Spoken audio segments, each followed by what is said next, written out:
Hey, this is Joseph Miller from Meadowlark Log Homes. We just finished this beautiful log home in Snoqualmie Pass, Washington for Eric here, Eric Moore. And in this project, we're going to show you step by step how we build.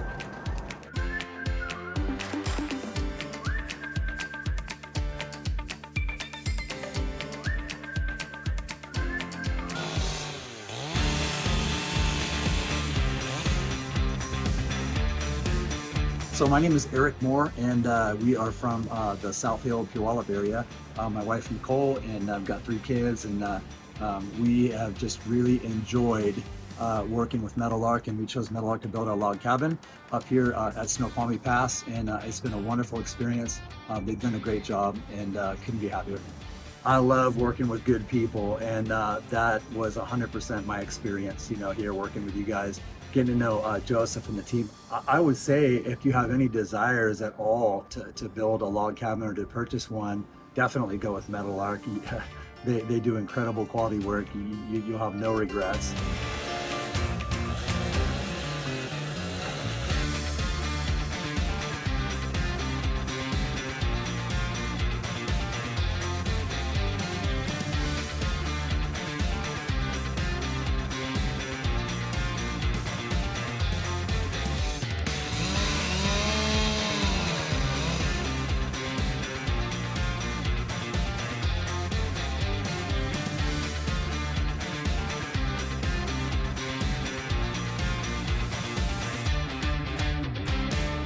All right, so we are starting this project up here at Snoqualmie Pass. Unfortunately, we had some snow today. As you can see, it's still coming down. This is April, so it's kind of crazy we're getting this type of snow in April, but we're gonna get the subfloor finished, the decks, and get these logs up. So this is a Swiss chalet for Eric Moore. It's pretty crazy. There's a roadway up here, just a 2-lane, and we got to get all the logs off that roadway to this landing pad and off down onto the subfloor with the crane. So it's pretty tight quarters.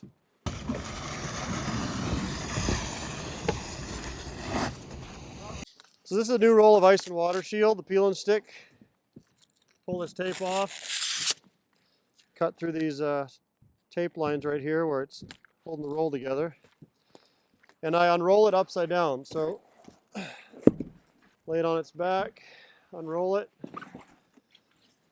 Now, as you can see here, you have a little plastic tab where the backing separates, it splits in half. So I just take my knife right down the middle and I split it with that mark, with that plastic mark. I don't even measure it or run a chalk line, just cut it. So we're going to take this 18-inch strip of ice and water shield and we're going to apply it to the outside of the rim board on the subfloor. So to grab this end.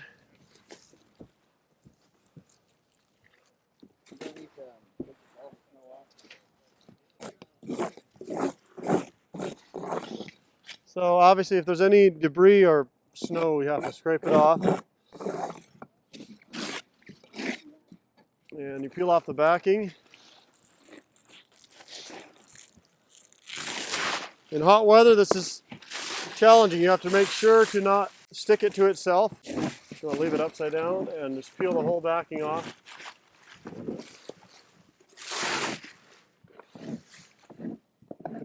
So if I stick this to itself in hot weather, it will not come apart.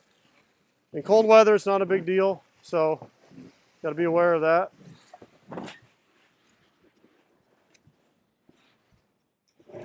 So now I have one guy holding the other end, and we'll drop this over the edge. Approximately 3 inches in, you have a red line on the ice and water shield. You're going to put that on the outside of the subfloor edge.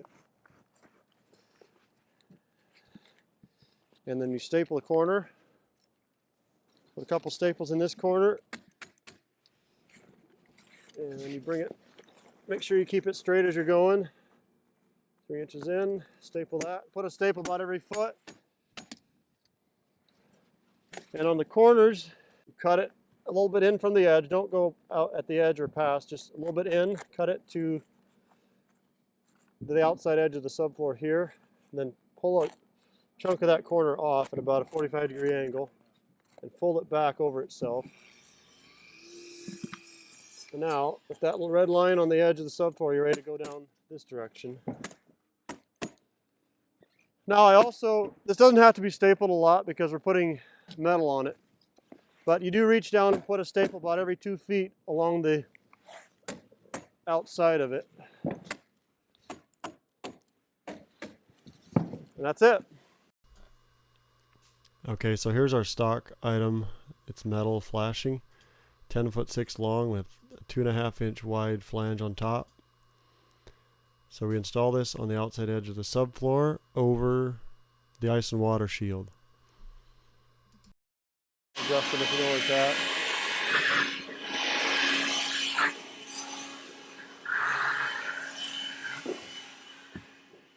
Okay, so How much do you want to overlap?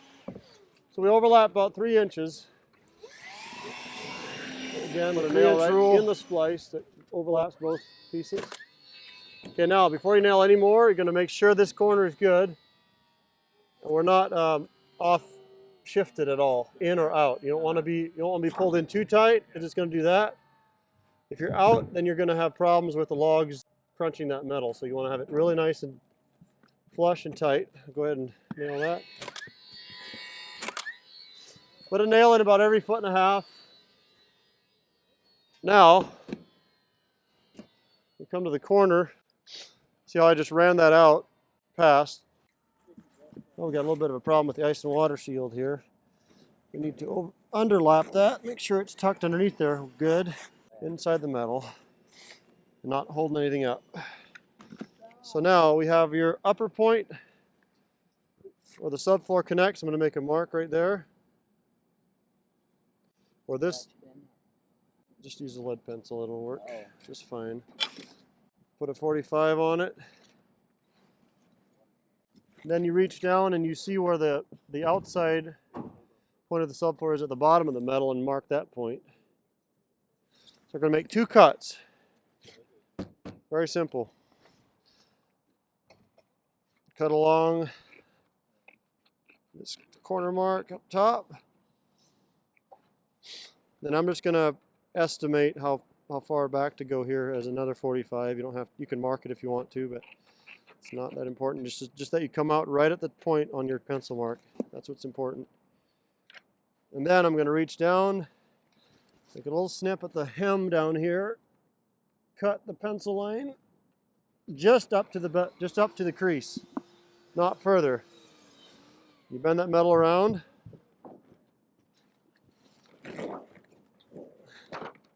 Should come right up over the edge of the subfloor. Once this is square with that corner, you put a nail in there and then work back to the corner.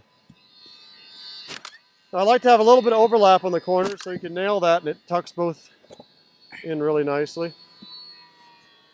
We don't nail on the outside edge of on the outside face because we have trim that goes over that.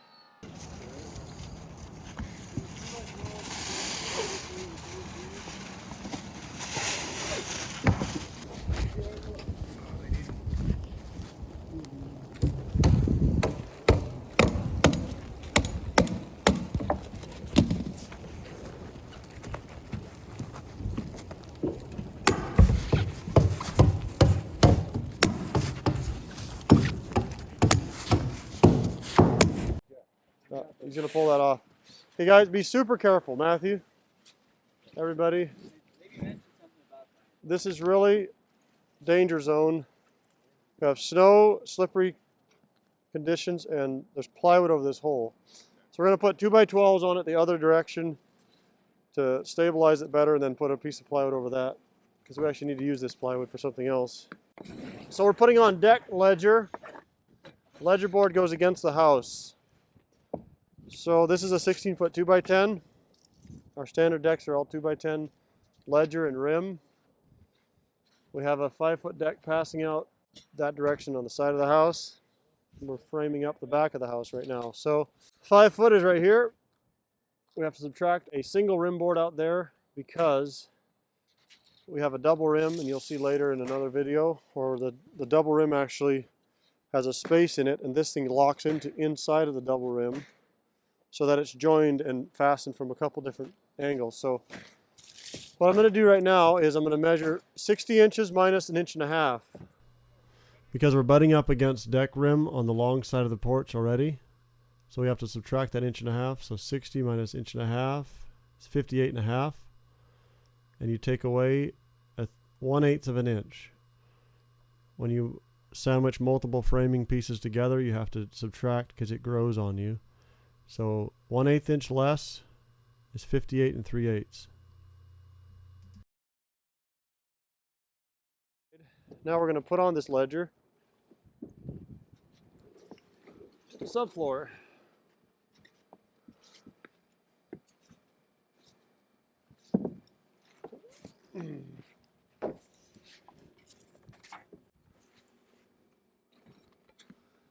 Be sure it's free of snow and ice. Yeah, so first, before you attach this, you got to figure out how thick your finished deck flooring is. A Trex deck or other type of deck will be different thicknesses, but when you're finished with complete deck, you want to have a 2-inch drop below the top rim of your metal to the top of your finished deck floor, 2 inches. So you have to figure that before you start attaching the ledger board. This deck is going to be Trex decking. It is exactly just a hair under 1 inch. It's exactly 1 inch. So that's what we're going to go. So 1 inch plus 2 inches is 3. So the deck ledger board is going to be 3 inches below the top of the subfloor. 3 inches from the top of the subfloor is where we're going to put this ledger.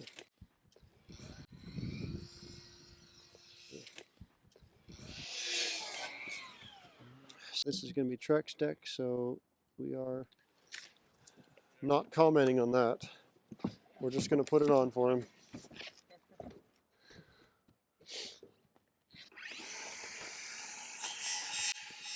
You should have a mark every 16 feet, which is the length of a full ledger board, plus a mark in the middle. Or even better, if you want to take the time, you can snap a chalk line along there, and that also works well.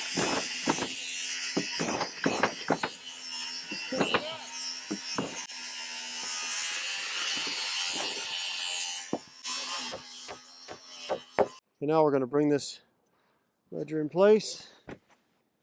Flush with that mark. Back side. Look at that one first. We're coming up to the 3-inch mark. Right there, we're going to shoot it.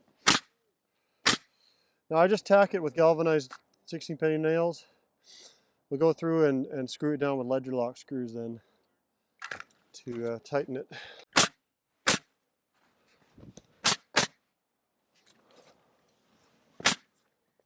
Okay, that's good. Let's put another one in there. We're just tacking it right now. So cut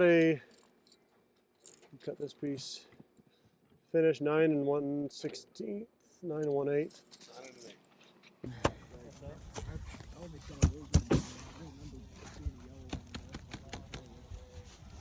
We'll just know that in place.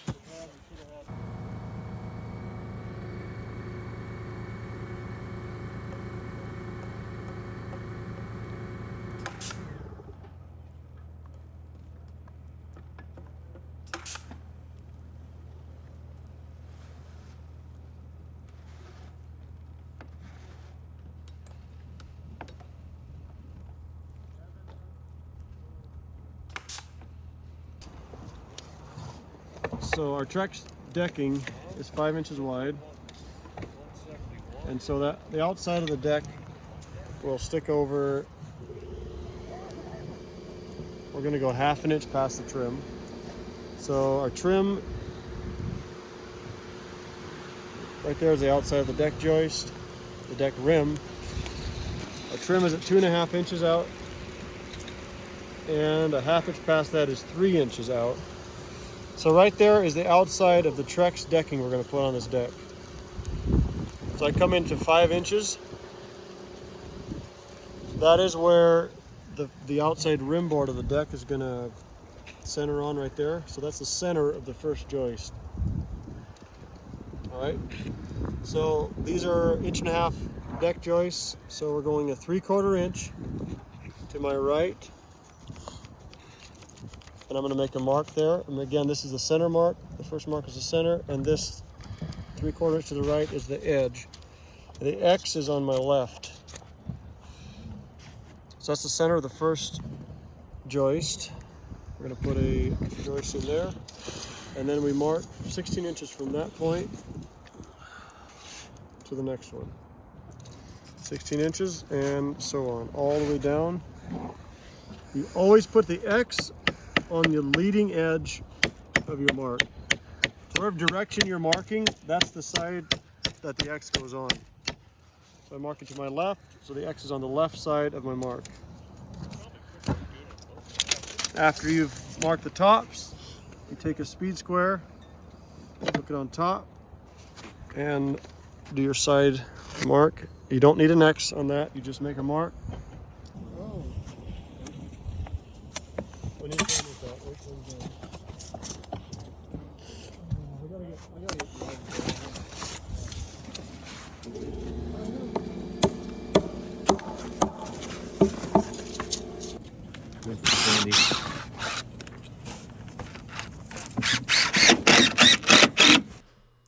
So we slope this deck 1/4 inch from back to front every 6 feet. So a 6-foot deck needs to have a 1/4 inch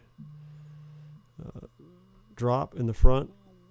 8-foot deck is about a 1/2 inch. Then anything longer than that or wider than that, we just continue with the 1/2 inch. We don't slope more than 1/2 inch maximum, but you have to have at least a 1/4 inch slope. 1/4 inch of slope in 6 feet. In 6 feet, so water can run off if it needs to a little bit. So right now, I just screwed this corner together with the ledger. We're going to level it and go to this end. So we're going this way with the level, Justin. Yep.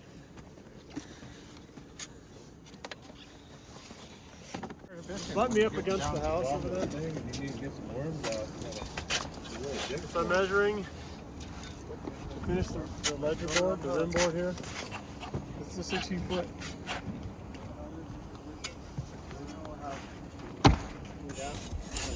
The total length of this deck is 17 foot.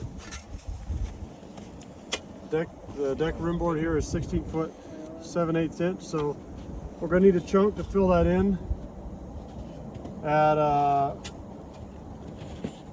11 1/8 inches. Mark that down. Now, before we do that, we're going to come back to our splice on the inside layer of this rim board. That's 12 foot 5/16 inch, 144 5/16. The inside layer of rim butts up to the inside layer of rim. So the inside layer has to be 1.5 inches shorter than the outside layer. The outside layer is 17 foot. The inside layer is 16 foot 10.5. So minus 1.5 inches, 202.5. So we use a double layer 2x10 on the rim of our deck, or an LVL beam, but this is double 2x10. So I'm marking out layout every 16 inches on the red squares on your tape measure. That's every 16 inches. Any red squares on your tape are the 16-inch center layout markings. Put X on that.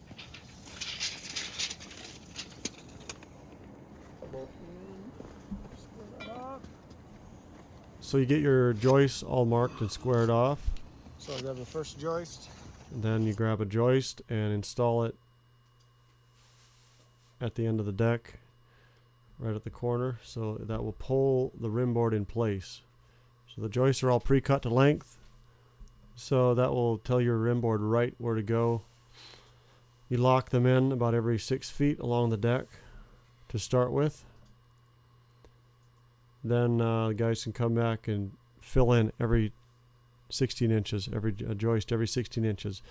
Very important on these hangers, we are nailing the faces in with nails. However, on the angled holes in the hanger, we need to use a Simpson screw.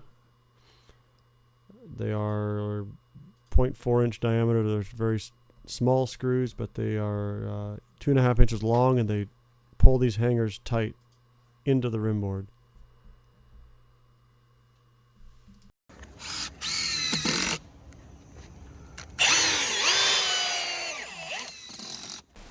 Okay, so now to fasten these, so after the hangers are screwed in we use through the angled holes, 3 and nailed into 5/8 E the face, we grab ledger lock screws, 3 and 5/8 inch Special long, screws and made these for ledger. go through the ledger into the subfloor rim. So We put 2 screws. we have a hex head on them, They're a 5/16. 5/16 hex head. We put 2 2 screws every between 16 each inches. joist. Same as your layout. For the joists, you put 2 screws at each layout. You keep them a couple inches away. About inch and a half down from the top. Bury the head a little bit. Don't suck it too tight because you don't want it to spin out. And about inch and a half from the bottom of the ledger. Just burying the head, just making it flush. So we're trimming the end of this ledger off. It was 1.5 inches too long for that inside corner, so we're cutting it in place. You can do this preferably before you put it on, but you can also mark it, cut it in place.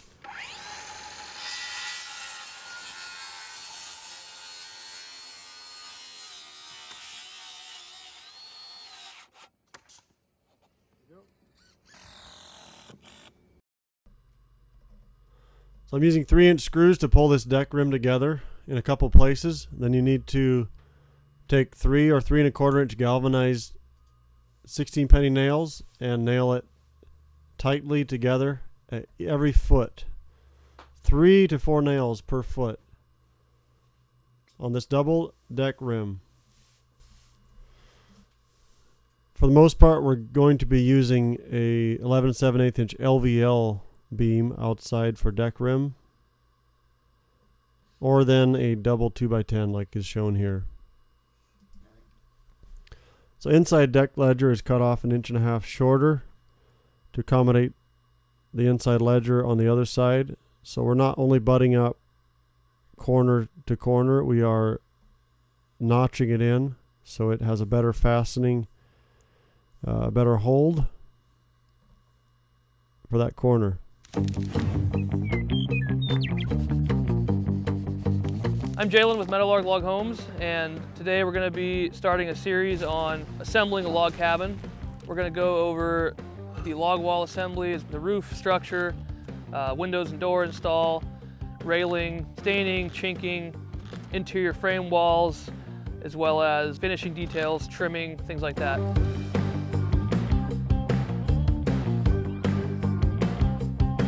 It's a good resource for being able to actually build your own cabin. Through our website, meadowlarklogcabins.com, we have a couple different models with some different sizes. These are standardized cabin kits, so they're standard floor plans. We build them, to order. At the time of launch, we're going to be offering log package, railing, and the roof package, which is like the framing for the actual roof dry-in. And down the road, we may add more features to what we offer to buy, like windows, trim, flooring, etc.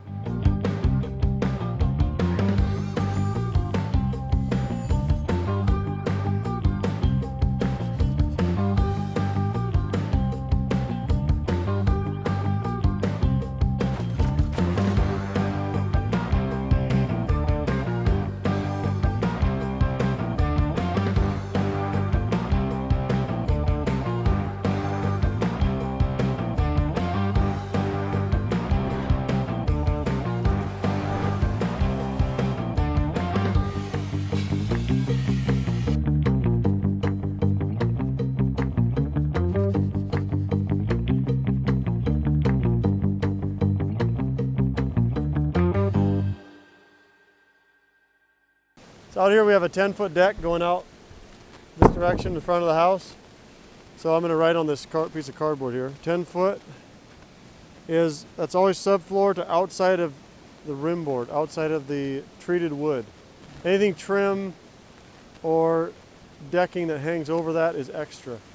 So we always make our frame to the inch, to the 16th of that measurement on the plan. So in order to figure out the length of your deck joists, so you can cut them all ahead of time, you have to take that, what you know, which is 10 foot. You already know that because that's what the plan says. And you subtract 1.5 inch ledger board here. Now you have, we're going to convert that to inches, so 120 inches. We'll take 1.5 inches off of that is 118.5. So we're going to forget the 120. Now we're down to 118.5. And we have a double. In this case, we usually have a double rim, which takes 3 more inches off there. But in this case, we have an 8x10 beam that goes in the front of that deck. So we're going to subtract 8 inches from the 118.5. So that brings us down to 110.5 because of the 8x10 that's out there on the perimeter beam. Then we're going to subtract another 1/8 inch for our error. Basically, if you have more than one piece of wood, if you're nailing hangers onto wood, onto another layer of wood, onto another layer of wood, you're going to grow every time you put a joint together because your wood's a little bit not perfectly square or it's a little cupped. So you're going to make the final joist length is 110 and 3/8. So we take an 1/8 inch off of that calculated measurement just for error basically, so that our deck ends up being right at 10 foot. So this is the pre-cut measurement. This is the cut measurement for all the joists, so we can pre-cut them all the same length. I didn't see any of the right size. They're all big ones for like 2x10 or 2x12.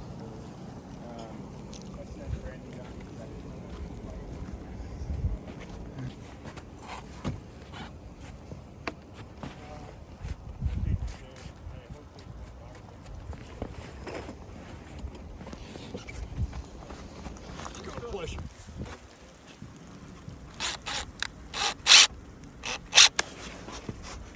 Easy to help Cody cut the 6 inches. So you guys just grab one of these up. Take one.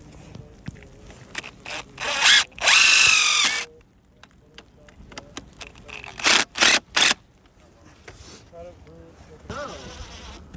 Pick it up just here. That's gonna suck it down. Let me just go around.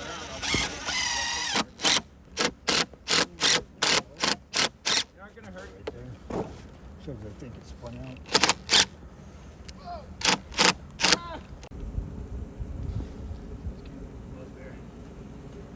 Or use your hammer.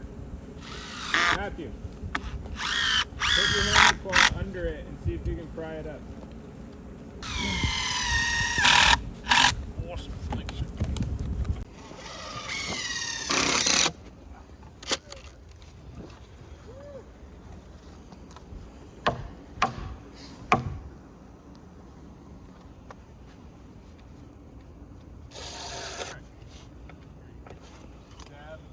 Stab with the hammer and pull. Let's get a shot out. Yep.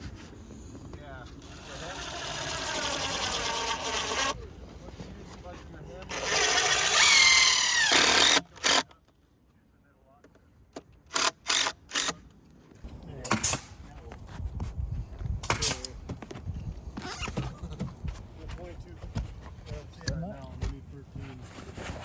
So the only thing we need to bring in then is just that one piece you're talking about? Yeah. Okay.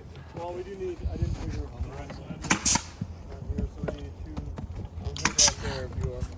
Okay, is this? Yeah, We're on the right that's side. 18. So we still have to. Knock it in. The only thing we'll need is that. Yep. Yeah, I was like, man, that's. Closer on top.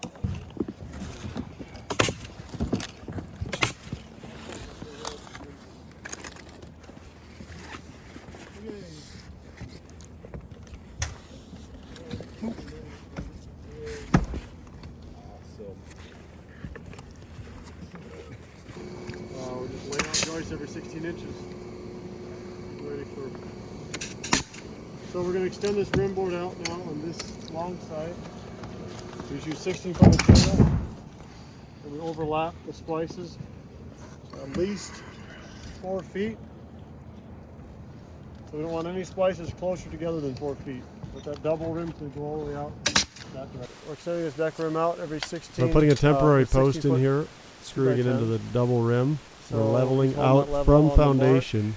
against the subfloor right where we need it to be. Should be dropped a 1/4 inch from the deck foundation.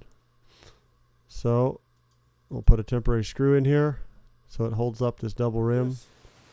This little brace board, we're going to subtract a 1/4 inch. We're going to drop it a 1/4 inch from there.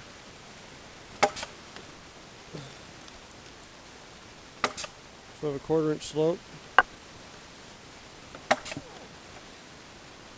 Drop it right there. And drop it down. All right, it was down a 1/2 inch more. Okay. So we have our 1/4 inch drop there. That's braced. And we're going to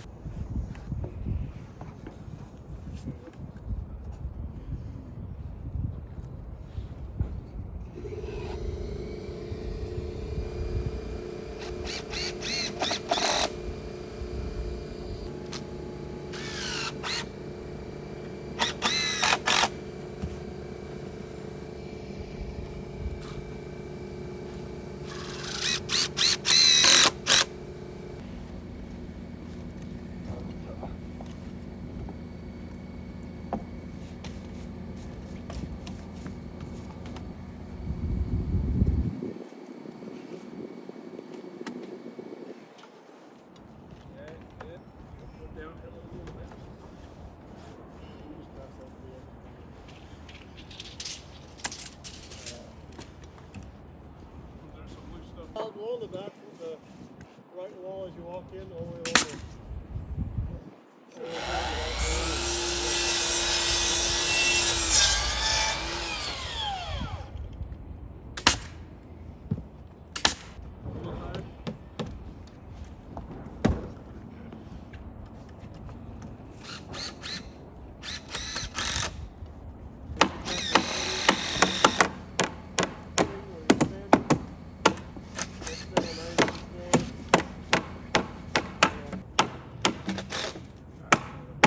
So we're trying to figure out where we're going to work, how we're going to make this work, but we're being innovative with scaffolding options for working on top of snow with no machinery access. So this is a little bit primitive, but sometimes you run into these situations, so it's part of the fun.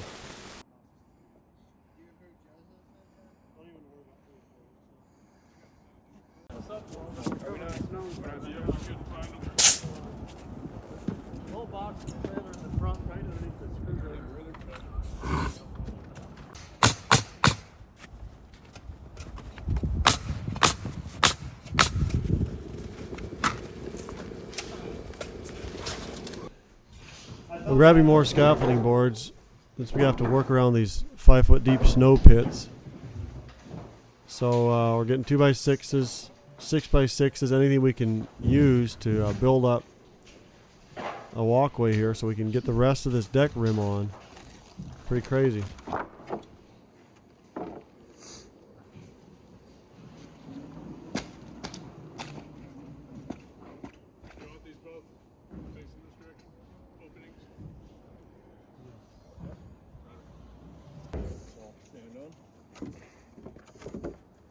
We could have enough safety meetings at this job to last a year.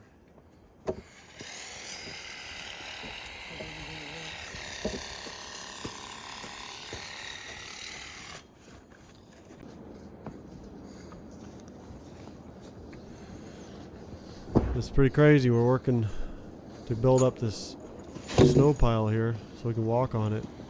There's a pit below us, there's concrete, and there's hardly anything to brace up against, but we're going to make a walkway. I think it was actually kind of look cool So when it we comes together in the editing, stand up, showing get all the pieces our coming. posts up, get our deck frame on, get this house up.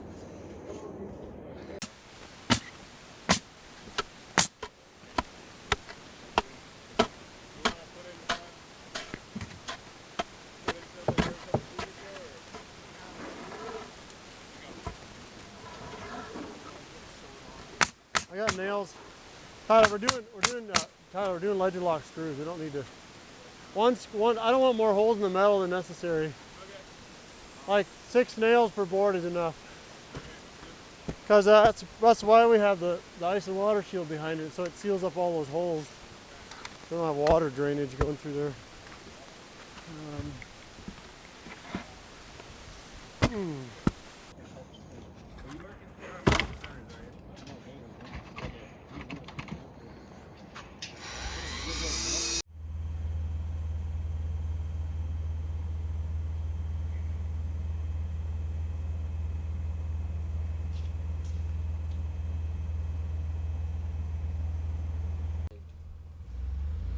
Yeah, so these conditions are super dangerous. We have to be aware of our surroundings.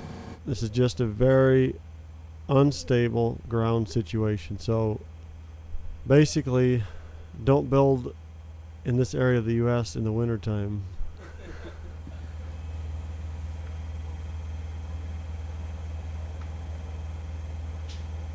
It's trying to come my way.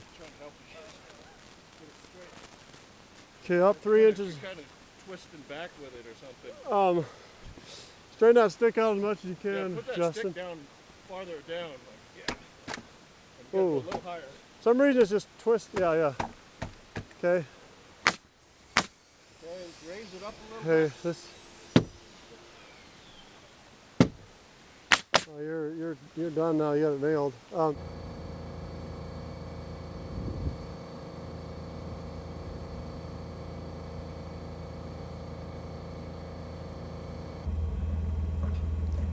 So working on site with Meadowlark, there's a lot of unexpected scenarios, seasons, work sites. So we wanted to use this as our training video to show you just what you might expect. We always have to work towards establishing a safe environment and working together and adapting to the climate that we're in.